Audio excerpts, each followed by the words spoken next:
ব্যক্তিকে ভালোবাসেন এর অর্থ কি? একটি হাদিসে এসেছে, মহান আল্লাহ তাআলা যখন কোন ব্যক্তিকে ভালোবাসেন তখন জিবরিল আলাইহিস সালামকে ডেকে বলেন, ওই জিবরিল শোনো, আমি যে ওই ব্যক্তিকে ভালোবাসি, সুতরাং তুমিও তাকে ভালোবাসো। ফাহাব্বাহু জিবরিল, তখন জিবরিল আলাইহিস সালাম তাকে ভালোবাসেন।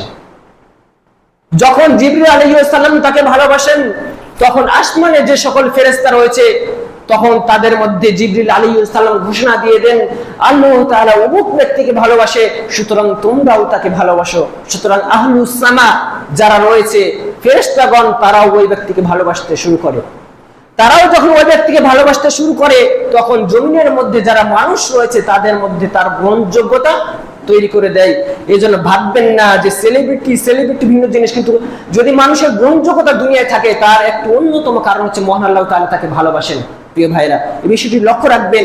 যারা দেখবেন মহান আল্লাহ তাআলা যাদেরকে ভালোবাসেন,